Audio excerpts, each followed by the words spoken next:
Bendecidos, te saluda Marlene Arroyo y te doy la bienvenida a nuestro canal de YouTube. Dice la palabra del Señor en Marcos capítulo 16 y verso 15. Id por todo el mundo y predicad el evangelio a toda criatura.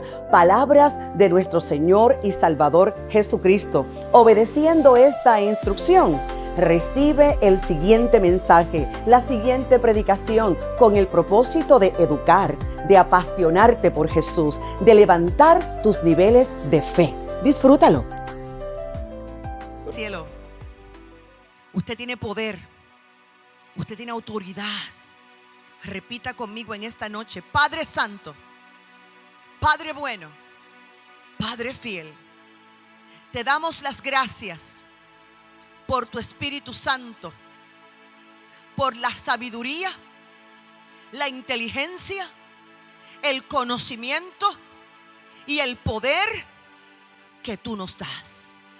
Continúa hablándonos en esta noche para testimonio nuestro y gloria tuya. Amén. Bendito Jesús, bendito Rey. Vamos a la Biblia. Hoy vamos a estudiar Apocalipsis 2, versos 18 al 29. Apocalipsis 2, versos 18 al 29. La iglesia de Tiatira. ¿Estamos listos? ¿Leo de la versión Dios habla hoy o leo en pantalla? Muy bien, voy primero con Dios habla hoy. Dice: escribe también al ángel de la iglesia de Tiatira. Esto dice el Hijo de Dios, el que tiene los ojos como llamas de fuego y los pies como bronce pulido. Yo sé todo lo que haces. Conozco tu amor, tu fe, tu servicio y tu constancia, y sé que ahora estás haciendo más que al principio. Pero tengo una cosa contra ti, que toleras a esa mujer Jezabel, que se llama a sí misma profetisa, pero engaña con su enseñanza a mis siervos, incitándolos a la prostitución y a comer alimentos ofrecidos en sacrificio a los ídolos. Yo le he dado tiempo para que se convierta a Dios, pero ella no ha querido hacerlo, ni ha abandonado su prostitución. Por eso voy a hacerla caer en cama y mataré a sus hijos y a los que cometen adulterio con ella. Si no dejan de portarse como ella lo hace, les enviaré grandes sufrimientos. Así, todas las iglesias se darán cuenta de que yo conozco hasta el fondo, la mente y el corazón, y a cada uno de ustedes le daré según lo que haya hecho. En cuanto a ustedes, los que están en Tiatira, pero no siguen esa enseñanza, ni han llegado a conocer lo que ellos llaman los secretos profundos de Satanás, les digo que no les impongo otra carga, pero conserven lo que tienen hasta que yo venga. A los que salgan vencedores y sigan hasta el fin haciendo lo que yo quiero que se haga, les daré autoridad sobre las naciones, así como mi Padre me ha dado autoridad a mí, y gobernarán a las naciones con cetro de hierro, y las harán pedazos como a ollas de barro, y les daré también la estrella de la mañana. El que tiene oídos, oiga lo que el Espíritu dice a las iglesias. ¿Estamos listos? Esta carta está fuerte. Está fuerte, pero aquí vamos en el nombre poderoso de Jesús de Nazaret. ¿Dónde está Tiatira? Porque ya hemos explicado que el apóstol Juan estuvo en la isla de Patmos. Y estando allí en la isla de Patmos, Jesús se les reveló. Jesús mismo le visitó y Jesús le entregó 7 papiros. 7 cartas. El autor de cada carta es el mismo Cristo. Y cada carta, cada papiro debía ser entregado al ángel de la iglesia, al líder de la iglesia, que en este momento histórico podía ser un pastor, podía ser un evangelista, podía ser un anciano. La carta era para toda la congregación y el ángel de la iglesia tenía que ser responsable en la divulgación de esa carta. Como cada congregación es diferente, Obviamente cada carta es diferente. Y aquí tenemos a Tiatira, que estaba situada a unos 64 kilómetros al sureste de Pérgamo y fue fundada por alguien llamado Seleuco I Nicanor en los años 355 al 280 antes de Cristo. Ahora, ¿por qué se distinguía Tiatira?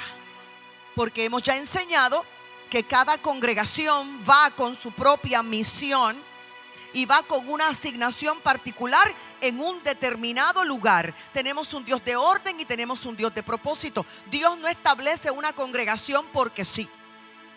Dios establece una congregación con propósito, con una asignación particular, con un orden particular. Y aquí Tiatira era célebre porque era comerciante.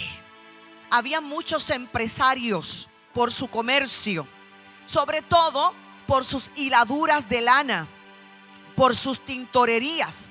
De hecho, de aquí era Lidia, la vendedora de púrpura, una mujer que menciona la Biblia en Hechos de los Apóstoles, capítulo 16, versículo 4, paréntesis, Lidia, una mujer costurera, Lidia, una mujer que ayudaba a los pobres, un día murió y dice la palabra del Señor Padre Santo y Padre Bueno que fue resucitada. Pero quiero concentrarme en la iglesia, cierro paréntesis y continúo.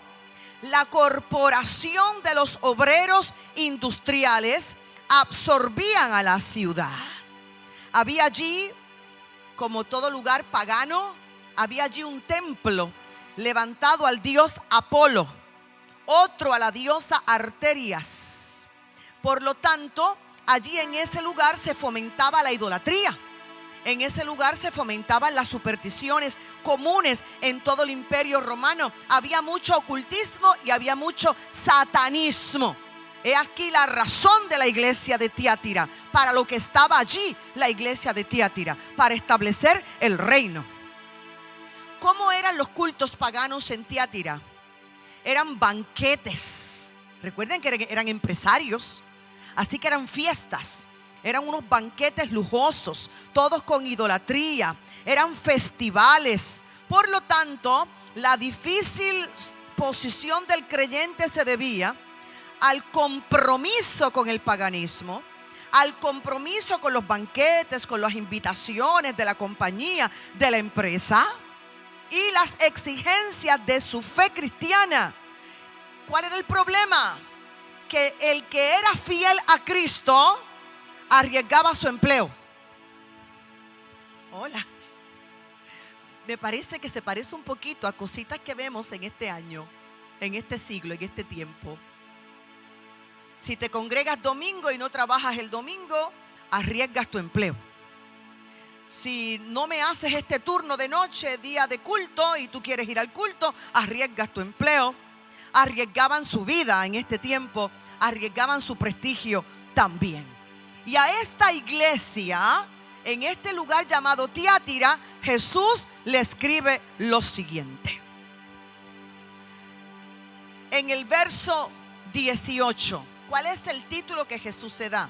Voy a hacer un paréntesis más. Recuerde que Jesús tiene muchos títulos. Jehová Rafa o Yahweh Rafa, el Dios sanador. Así se le revela a alguien que está enfermo, como el sanador.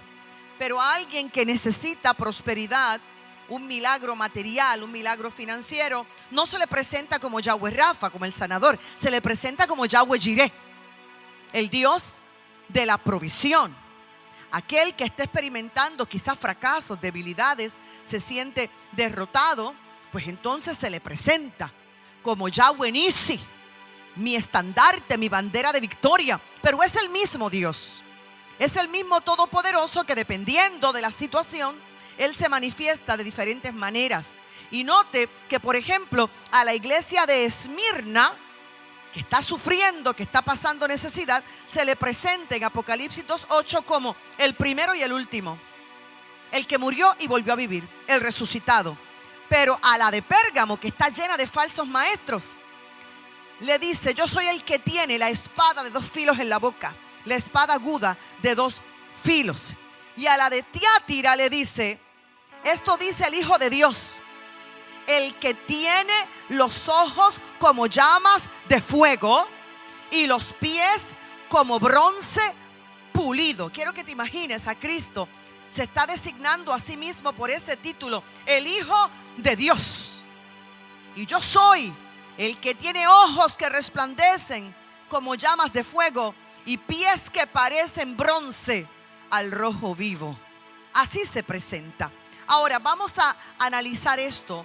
¿Por qué se presenta como ojos como llama de fuego? Yo soy el Dios que lo ve todo. Yo soy el Dios de la omnisciencia. Yo soy el Dios que lo sé todo. Y lo que Cristo está diciendo es: me presento ante ti, iglesia de Tiatira, como aquel que tiene el poder para penetrar la mente del hombre, para penetrar el corazón del hombre, para saber lo que hay dentro del hombre. Lo que el hombre a veces podría esconder, lo que el hombre a veces podría disimular, pero Jesús le dice: yo soy el que tiene ojos como llamas de fuego y pies que parecen bronce al rojo vivo. Así que está diciendo: yo soy el Cristo que lo sabe todo, y yo sé el que está completamente dedicado a mí y quien no está completamente dedicado a mí. ¡Qué presentación! Ahora, ojos como llama de fuego.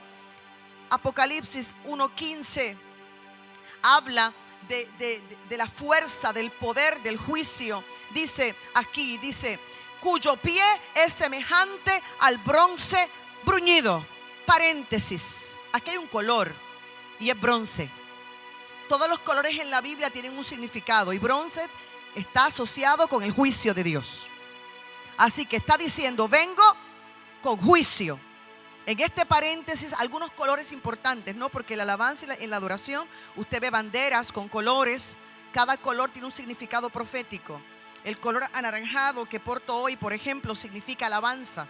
El blanco significa santidad, significa pureza. El color violeta es el color de Cristo, significa majestuosidad, realeza. El color azul significa Espíritu Santo de Dios. ¿Qué otro color? El dorado o el amarillo hablan de gloria. El plata tiene que ver con redención. El rojo, el poder de la sangre de Cristo. El color rosa, la unidad del cuerpo de Cristo. Cada color tiene un significado, pero aquí particularmente dice bronce, y bronce significa juicio de Dios. Y dice el verso 15 de Apocalipsis 1: sus pies parecían bronce al rojo vivo en un horno, y su voz era tan fuerte como el estruendo de una catarata. Y en Apocalipsis capítulo 2 volvemos a verlo: cuyo pie es semejante al bronce bruñido. Parece ser una referencia a pasar por el fuego de las pruebas, como Cristo lo hizo en su vida y muerte, y salió victorioso. Posiblemente también Jesús se presenta así porque esa apariencia está relacionada con la capacidad que tiene Jesús de darle a ellos la victoria en medio de cualquier prueba, en medio de cualquier situación que puedan estar sufriendo. Ahora, Jesús es tan elegante, Jesús es tan lindo, que antes de dar el regaño, primero te da la felicitación. ¿Lo ha notado en todas las cartas? Primero, Él te llama iglesia. Amén. Segundo, Él se presenta como el Cristo de esa iglesia. No importa los defectos que tenga la congregación, Él dice: yo soy. Y yo me presento a ti como el Cristo que tú necesitas. Y luego Jesús hace los halagos pertinentes. ¿Qué modelo? La felicitación. Y después que le da toda la felicitación, viene el regaño. Menos a la iglesia de Filadelfia, por supuesto. Y de hecho, aquí el regaño no es para toda Tiatira, es solamente para parte de la congregación, no es para todos. Muy bien, ¿listos? Ahora, lo bonito de la carta: por lo menos 6 atributos positivos, todos están en Apocalipsis 2:19, están allí. La primera, sus obras. Yo te felicito por tus buenas obras. Yo veo tus buenas obras. Número 2, te felicito por tu amor. Veo que amas, tu amor es genuino. 3, te felicito por tu fe. 4, te felicito por tu servicio. ¿Vio que sirves? 5, te felicito por tu paciencia. 6, te felicito por tu progreso, por tu crecimiento espiritual. Así que quiero concentrarme rápidamente en estas 6 felicitaciones. La primera, por tus obras. ¿Qué es una obra? Una obra es hacer, es acción, es hecho, trabajo. Amén. Por las buenas obras. La Biblia dice que la fe sin obras es muerta. Cuando Jesús estuvo aquí en la tierra, Jesús fue poderoso en obras. Jesús hacía. Jesús sanaba, Jesús libertaba, Jesús predicaba, enseñaba, evangelizaba. Jesús fue poderoso en obras. De hecho, la palabra del Señor dice que Jesús hacía las obras que el Padre le había asignado.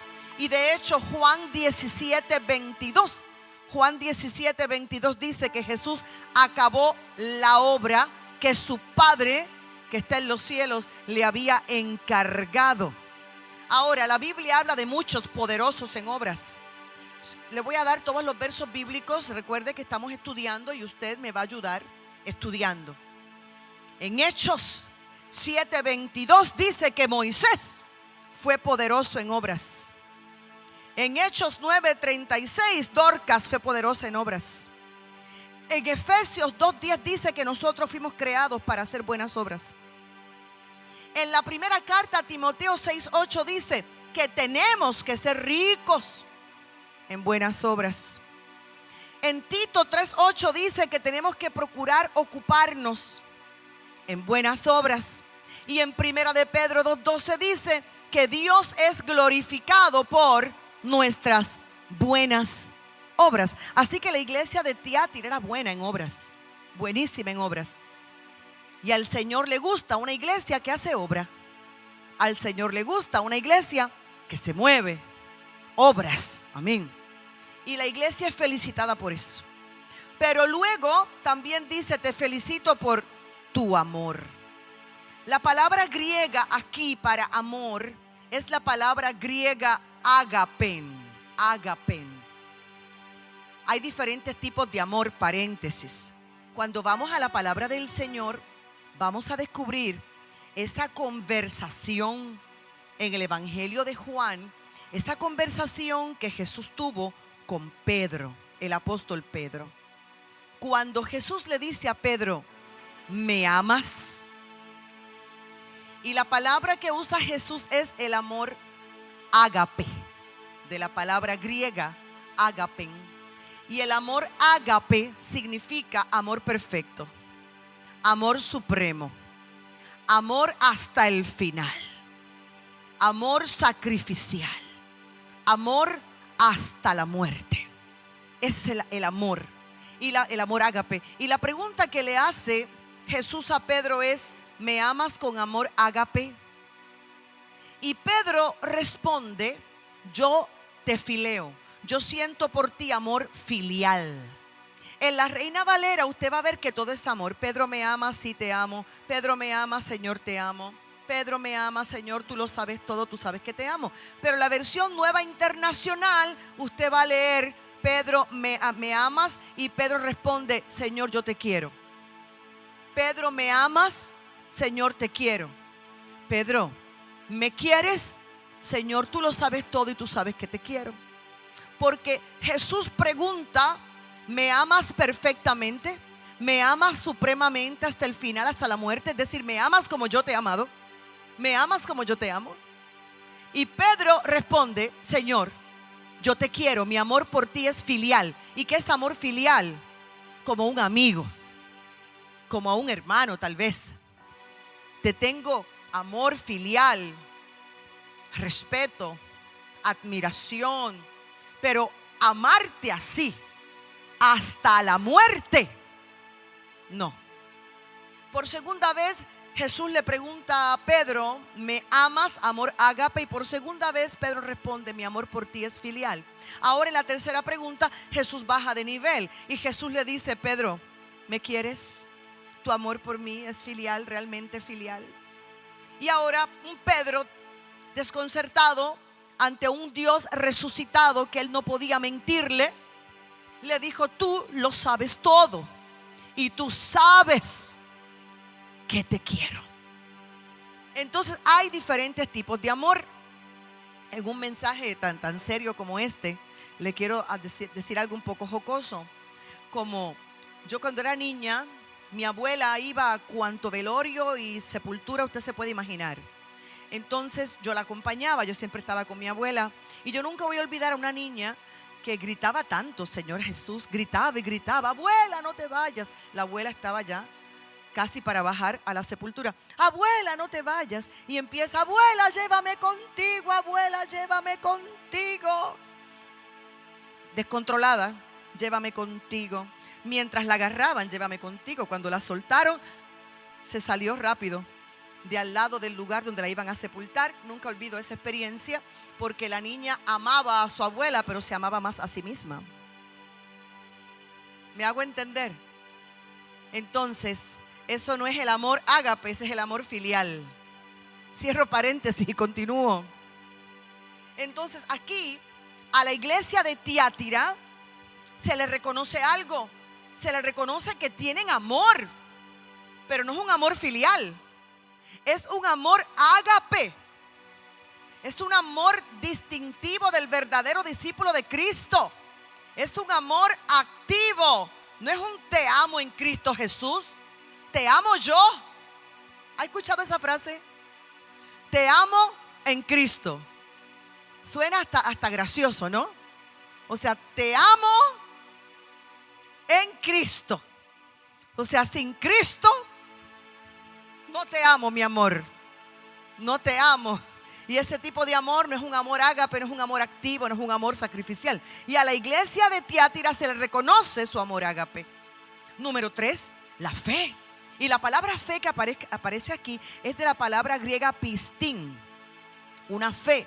No fe como medio de salvación. Ya ellos son salvos. La fe como fidelidad, como lealtad constante en el Señor. La fe como el resultado de una comunión íntima con el Señor. Amén. De hecho, Pablo exhortaba a que la gente permaneciera en esta fe. La Biblia dice en la primera carta a los Corintios 16:13 que hay que velar y mantenernos firmes en la fe. Segunda de Corintios 13:5, me lo va a repasar, dice que debemos examinar si realmente estamos viviendo en fe. Dice Filipenses 1:27 que debemos combatir por la fe en el Evangelio. Dice primera carta a Timoteo 3:9 que tenemos que guardar el ministerio de la fe. Y este verso creo que es conocido por todos. Debemos pelear la buena batalla de la fe. Primera de Timoteo 6:12 y segunda de Timoteo 4:7. Y ahora Jesús en la carta los felicita por el amor y los felicita también por la fe. Es una iglesia maravillosa, ¿no? Pero ahora 4, los elogia por algo más, por el servicio. Y servicio es más que obra, por eso son dos palabras distintas. Porque obra es hacerlo, acción. Pero el servicio es más que trabajo, servicio es más que hacer. Servicio requiere ternura, comprensión, disponibilidad y atención. Porque usted le puede servir a alguien un plato de comida, se lo sirve y se lo deja allí en la mesa y usted se va. Pero servicio es más que esa obra. Servicio es que me quedo. Servicio es que verifico si tú puedes con ese tenedor o con esa cuchara. Servicio es que si no puedes con él, te doy la comida. Note que la obra es darte el plato. El servicio es ayudarte a comer si no puedes, acompañarte en el proceso. Por lo tanto, Jesús le está felicitando la obra, pero ahora le está felicitando el servicio. Amén. La obra puede estar relacionado con lo que nos gusta, pero el servicio puede estar relacionado con lo que no nos gusta y con lo que aún ni sabemos hacer. Ejemplo, cuando a mi mamá, lo he dicho varias veces, mi mamá fue paciente de cáncer, yo me encontré con algo que yo nunca había hecho y que yo no sabía hacer: cambiarle un pamper a un adulto. Padre Santo y Padre Bueno, ¿y cómo yo hago esto? Porque uno quiere hacerlo, pero no soy enfermera, nunca tomé clases, no he sido nunca ama de llaves. Y yo dije, ¿cómo le cambio el pamper? ¿Cómo se hace esto? Y me enseñaron, esto se hace así. Me enseñaron, usted la lleva para este ladito, de ladito, toma el pamper azul y blanco, aleluya. Si usted no lo ha hecho, aprenda conmigo hoy. Lo pone hasta la mitad. Ahora usted viene, toma a su mamá del otro ladito y ahora usted ala el restante y quedó toda acostadita. Ahora usted, me enseñaron a usar las cremitas, a usar el talco, a cómo prevenir las úlceras. Todo eso lo aprendí con mami, pero yo no sabía. La obra sería, vamos, doña Amalia, aquí vamos, 1, 2, 3. El servicio es cómo te sientes. ¿Estás bien? ¿Te sientes limpia? Vamos, mi amor, con todo mi amor, hasta este lado. ¿Alguien me está entendiendo la diferencia entre obra y servicio? Hay mucha gente que hace obra, pero no tiene servicio. Y Jesús establece la diferencia entre el que lo hace porque lo hace y el que lo hace porque ama. Hola. Y la iglesia de Tiatira es elogiada por Jesús, por su amor, por su fe y por su servicio. Y acabo de decir que servicio tiene que ver con cosas que aún no te gustan. Como yo no estudié enfermería, pregúnteme si me gusta cambiar pamper. Claro que no me gusta. No me gusta para nada. Para nada. Yo quisiera que el Padre me concediera nunca más en la vida cambiar uno. Pero el amor me hace estar dispuesta y disponible por si hay que cambiarlo. Y la iglesia de Tiatira es elogiada por eso. Ahora, atención, hacer muchas cosas sin amor, Dios lo conoce. Eso es vanagloria. Estar dispuesto a dar un banquete, pero no un vaso de agua fresca al que lo necesita, no es servicio, es soberbia. Y es el servicio a las necesidades de otros lo que el Señor le está elogiando a la iglesia de Tiatira. ¿Qué más le elogia? 5, su paciencia. Y la palabra griega usada aquí es upomonen, paciencia, paciencia, amén. Y paciencia no es simplemente inhalar y exhalar.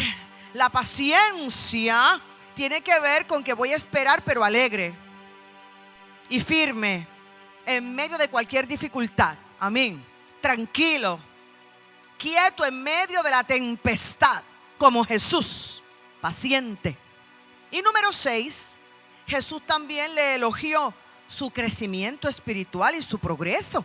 Amén. Ahora, la Biblia siempre nos invita a crecer. La Biblia nos invita a mejorar, a madurar, crecer en la obra del Señor, crecer y abundar, dice la Biblia. Así que hasta este momento vemos una iglesia linda, la iglesia de Tiatira, que muchas virtudes tiene. Y Jesús, obvio, la considera suya, iglesia. Pero ahora viene la censura. Ahora viene el reproche y está en Apocalipsis 2, 20 al 24. La tolerancia. ¿La tolerancia a qué? El martes pasado enseñábamos que no podemos ser tolerantes a cualquier cosa. Esa palabra se ha hecho famosa. Hay que ser tolerante. Pero la Biblia dice que no hay que ser tolerante con lo que Él no es tolerante. Y dijo, eres tolerante con una mujer que tienes allá adentro, que se hace llamar profetisa, y su nombre es Jezabel. Esta no es la misma Jezabel, obvio, de los tiempos del profeta Elías, pero no hay casualidad en que sea mujer también, esté allí en la iglesia de Tiatira y se llama igual, Jezabel. Allí está verso 20, sin embargo tengo en tu contra que toleras a Jezabel, esa mujer que dice ser profetisa, con su enseñanza engaña a mis siervos, los induce a cometer inmoralidades sexuales y a comer alimentos sacrificados a los ídolos. Jezabel. Entonces, esta mujer es una mujer, se llama Jezabel y ella ministra. Sorpréndase, ella ministra, ella enseña la palabra y ella enseña errores y lleva a la iglesia a cometer dos errores fundamentales. El primero, la fornicación, y segundo, la idolatría, a comer cosas sacrificadas a los ídolos. Y la iglesia de Tiatira, no sabemos por qué, toleraba que esta profetisa estuviese allí enseñando doctrinas equivocadas y destructivas. Amén. Pero Apocalipsis 2:24 me da una luz. Y Apocalipsis 2:24 dice que no todos los miembros de esa iglesia estaban de acuerdo con esa falsa doctrina de Jezabel. Por lo tanto, el regaño no es para la iglesia. El regaño es para el liderato que lo permite. Hola. Mira el 24, dice: ahora, al resto de los que están en Tiatira, es decir, a ustedes que no siguen esa enseñanza, ni han aprendido los mal llamados profundos secretos de Satanás. Así que dentro de Tiatira hay gente fiel. Dentro de Tiatira hay gente que discierne. Dentro de Tiatira hay gente que sabe que esa señora es una Jezabel, que esa señora es falsa profetisa y no le prestan oído.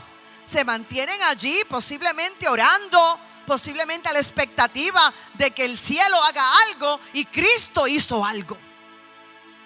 Cristo le envió la carta. Ahora, parece que esta mujer, que se llama Jezabel, igual que la Jezabel del Antiguo Testamento, tiene el mismo carácter perverso. La Jezabel del Antiguo Testamento, su historia aparece en el primer libro de Reyes 16:31. Era esposa del rey Acab. Era culpable de perseguir y matar a los profetas de Jehová. Primera de Reyes 18:4. Hacía mal y ella incitaba a su esposo también a hacer mal, a practicar maldad e idolatría. Trató de matar al profeta Elías y fue destinada a un fin vergonzoso. La Biblia dice que los perros la devoraron, solamente quedó la calavera, los pies y las manos. También esta mujer Jezabel de Tiatira hacía lo mismo. En Apocalipsis 2:20 incitaba a los siervos de Dios a cometer la maldad. ¿Y cómo seducía a la Jezabel de Tiatira? Con su verbo, con su vocabulario, con su falsa enseñanza. Tentaba a la gente con pasiones, fornicaciones, pasiones materiales, a la participación con el paganismo. Claro, Jezabel incitaba: no tengas problemas con el mundo, no tengas problemas con el trabajo, no tengas problemas, ve al banquete, cómete la comida sacrificada a los ídolos, participa, no te hagas problema con eso. Ahora, hablemos de eso, de fornicación, porque casi siempre que hablamos de fornicación pensamos en problemas sexuales. Pero la iglesia de Tiatira es mucho más que un problema sexual. La fornicación tiene que ver con la idolatría pagana. Es cierto que en muchos banquetes paganos había literal pecados sexuales con prostitutas, literal. Pero también hay algo que es adulterio espiritual, fornicación espiritual, practicar las obras falsas de la idolatría. La fornicación, comerse las cosas sacrificadas a los ídolos, y en este caso, repito, para mantener su empleo. En este caso, para mantener una posición social. Algunos asistían a las fiestas de esos dioses, participaban en esas inmoralidades para no tener oposición. Y lo peor, esta mujer se llamaba profetisa. Paréntesis. Tenemos que estar muy atentos. Si es Dios el que llama o es la carne la que llama. Voy a repetir esto. Iglesia inteligente, iglesia sabia. Dios es el que llama, pero hay gente que se autollama y hay gente que se autonombra. Hay gente que se autounge. Y todo lo que se autollama y se autounge y se autoproclama es falso. Y todo lo que es falso es cuestión de tiempo. No va a permanecer. Solamente lo que Dios llama y fundamenta prevalece. ¿Me hago entender? Voy a decir esto con autoridad en esta preciosa hora del Padre. En Puerto Rico hay mucha gente que se autollama. En Latinoamérica hay mucha gente que se autoproclama, que se autollama. Y que simplemente dicen: mi cobertura es el Espíritu Santo. Mi cobertura es el Espíritu Santo. Yo no tengo que dar explicaciones a nadie. No les rindo cuentas a nadie. Viven como llaneros solitarios en esta vida, desvirtuando el reino, el cuerpo de Cristo. Y Jesús siempre se encarga de eso. Tenemos que orar. Jesús siempre se encarga de eso. Y esta Jezabel se autollamó profetisa. Era falsa. Una vida oculta, perdida, doble vida. Amén. Significa, se dice ser profetisa, significa que reclamaba tener autorización divina para enseñar y para hacer lo que hacía. La Biblia sí habla de profetisas. La Biblia sí nos habla de mujeres profetisas. Pero uno se ve turbado al ver cómo una mujer podía tener tanta astucia y hasta cierto nivel tal vez atractivo como para extraviar a la gente de Dios en una iglesia. Y dice la palabra del Señor, Cristo lo dijo, que los líderes de la iglesia, no todos, pero los líderes de la iglesia estaban tolerando a esta líder cuyo objeto principal era distorsionar el evangelio y llevar a la gente a la rebelión y al pecado. Entonces aquí hay algo muy importante: la mundanalidad. Lo mundano en la iglesia no puede ser tolerado. Tiene que ser reprendido. La Biblia lo dice una vez y otra vez y otra vez y otra vez. La iglesia no está aquí para tolerarlo todo. La iglesia tolera lo que es de Dios y reprende lo que no es de Dios. Ese es el orden divino. Es por eso que Jesús amonesta a Tiatira. Tienes servicio, tienes amor, tienes buenas obras, tienes muchas cosas lindas y buenas, tienes paciencia, tienes fe, has crecido espiritualmente, pero tienes un problema. Toleras a Jezabel en medio de la congregación. Ese es el reproche, esa es la censura. Ahora, el Dios de la misericordia siempre da tiempo. A veces nosotros queremos que la justicia de Dios sea rápida o que el juicio de Dios sea rápido. Pero no podemos olvidar que tenemos un Dios de misericordia y gracia. Voy a explicar la diferencia. Misericordia, la mano de Dios deteniendo el juicio que la persona se merece. Gracia, la mano de Dios extendiendo bondad a aquel que no se lo merece. Y en la misericordia del Señor, dice el verso 21, le he dado tiempo para que se arrepienta de su inmoralidad. El Dios de la paciencia dice en la Biblia, le he dado tiempo para que se arrepienta. Pero aquí un detalle, todo tiene su tiempo. Y cuando la persona rehúsa arrepentirse a pesar de la paciencia, de la gracia y la misericordia del Señor, ¿Cómo fue que se presentó Jesús a esta iglesia de Tiatira? Como aquel que tiene los ojos como llama de fuego y los pies como bronce bruñido. Bronce viene con juicio. Y como no hubo arrepentimiento claro y definitivo, aquí tenemos una situación. Viene una sentencia. La amenaza está en Apocalipsis 2, versos 22 y 23. Quiero volverlo a leer porque es tan y tan fuerte que yo quiero que tus ojos lo vean. Apocalipsis 2, 22 y 23 dice: por eso, por eso, Santo Jesús, te di tiempo para que te arrepintieras. Te di tiempo.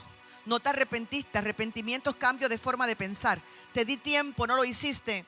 Esto está horrible, pero aquí lo dice: por eso la voy a postrar en un lecho de dolor. La postraré en cama. Y a los que cometen adulterio con ella los haré sufrir terriblemente, a menos que se arrepientan de lo que aprendieron de ella. Entonces, en este versículo nosotros estamos viendo el dolor del corazón del Señor, que sigue dando tiempo para que se arrepientan. Ahora, la postraré en cama. Es un lecho de dolor, castigo, pero es Dios el que lo hace. Así que el castigo es justo. El castigo es apropiado. Enfermedad, dolor, sufrimiento. Y esto de la postraré en un lecho de dolor, lecho, cama. Aquí el Señor, que es justo. La figura de cama es sugerida por el acto del adulterio. Y Cristo promete enviar un juicio de castigo contra los que no se arrepienten. Y el placer se convierte en dolor. Ahora dice: los que cometen adulterio con ella los arrojaré en gran tribulación. Sus seguidores. Qué triste, ¿no? Los engañados, los seguidores. Y alguien podría pensar: pero es que están engañados, pero es que parece tan injusto, pero es que tanta responsabilidad tiene el líder de enseñar la verdad, como tanta responsabilidad tiene la oveja de discernir y buscar la verdad. La búsqueda de la verdad. Entonces, los que cometen pecado con ella los arrojaré en gran tribulación. Dice: y a sus hijos mataré con pestilencia. Versículo 23. Es fuerte, es fuerte. Sus hijos no eran hijos naturales. Sus hijos, dice: a los hijos de esa mujer los heriré de muerte. Los hijos espirituales de esa mujer, los hijos que seguían las falsas enseñanzas. Paréntesis, no olvide al rey David. El rey David estuvo con una mujer llamada Betsabé. Usted puede encontrar la historia en el segundo libro de Samuel 12:8. El hijo fue ilegítimo, David y Betsabé, y dice la palabra del Señor que murió. O vamos a la historia de la otra Jezabel, la del Antiguo Testamento, en el primer libro de Reyes 21:21. Lo que le pasó a la descendencia de la otra Jezabel, lo mismo. Entonces aquí habla de muerte, habla de pestilencia, habla de muerte terrible. ¿Y por qué Dios lo hace? Porque Jesús explica por qué lo va a hacer. Dice: para que todas las iglesias, todas, así sabrán todas las iglesias, porque lo que está haciendo esta Jezabel le está modelando a otras iglesias. Y Jesús está diciendo: no lo voy a permitir, para que le sirva de ejemplo a todas las demás iglesias, que yo soy el que escudriña la mente y el corazón. Y a cada uno de ustedes, dice el verso 23, los trataré de acuerdo con sus obras. Entonces, lo que está diciendo Jesús es: este juicio que traigo es un ejemplo y es un aviso para que aprendan a comportarse, para que aprendan cómo se maneja el reino. Él dice que Él es el que escudriña la mente y el corazón. Escudriña, el que busca los secretos más profundos, el corazón, la sede de los pensamientos que dirigen la conducta de una persona. Dios escudriña. ¿Y qué significa? Os daré a cada uno según sus obras. Bueno, que todo es individual, que la salvación es individual, que la libertad es individual. Amén. Que nadie se salva simplemente por pertenecer a una congregación fiel y activa. No, cada uno recibe conforme a lo que ha hecho. Y finalmente en Apocalipsis 2, 24 y 25 vemos la exhortación a los fieles. Dice, pero a los demás, al resto de los que están en Tiatira, a los fieles, los que se mantienen en contra de esa Jezabel. Y la Biblia no dice si es mayoría o es minoría, no dice. Ahora, ustedes sigan adelante hasta el final, con la fidelidad que han estado hasta ahora, hacia adelante. Dice, a ustedes que no siguen esa enseñanza, ni han aprendido los mal llamados profundos secretos de Satanás. Y dice el 25, eso sí, retengan con firmeza lo que ya tienen hasta que yo venga. Amén. Es interesante cómo Jesús dice, ustedes que no han conocido las profundidades de Satanás, santo, lo falso, lo engañoso, a través de esta supuesta profetisa Jezabel. Amén. Y el Señor no les impone otra cosa. Lo que tienes, reténlo hasta que yo vuelva. En los versos 26 al 29, el Señor termina con una promesa, una hermosa promesa. Y al vencedor, ¿quién es el vencedor? Al que salga vencedor y cumpla mi voluntad hasta el fin. Ese es el vencedor. Le daré autoridad sobre las naciones. Aleluya. Cristo reinando y ellos reinando juntamente con Cristo. Y dice el verso 27, así como yo la he recibido de mi Padre, y Él las gobernará con puño de hierro, las hará pedazos como a vasijas de barro. Así que es un gobierno serio, es un cetro regio, un gobierno riguroso, con seriedad, es lo que está diciendo. Y dice, como vasos, las hará pedazos como a vasijas de hierro, como vasos en las manos del alfarero, desmenuzados, es lo que quiere decir. Así que los cristianos fieles hasta el fin van a recibir una vara de hierro para regir sobre naciones. De la misma forma que Cristo la recibió la autoridad del Padre. Y dice, le daré la estrella de la mañana. Jesucristo mismo es esa estrella. Estrella de la mañana. Cristo mismo es nuestra herencia. Estaremos en perfecta comunión con Él en esta vida y después de esta vida también. Por lo tanto, ¿qué nos enseña Jesús a través de esta carta? ¿En qué debemos imitar a la iglesia de Tiatira? En obras, en amor, en fe, en servicio, en perseverancia, en crecimiento espiritual. Pero ¿qué nos enseña? A tener discernimiento, a desechar las malas obras, a no tolerar falsas enseñanzas, a no dejarnos guiar y mucho menos seducir a cosas como fornicaciones y adulterios naturales y espirituales, como rendirnos a la rebelión, a la iniquidad, al pecado, a la idolatría. ¿Y qué nos recuerda esta carta? Que si somos fieles, estaremos para siempre en perfecta comunión con Cristo, aquí en la tierra y en los cielos. Amén. Espero que este mensaje te haya edificado. No olvides suscribirte a nuestro canal. Tampoco olvides presionar la campanita para que recibas la notificación con un mensaje de fe semanalmente, especialmente para ti. Te espero.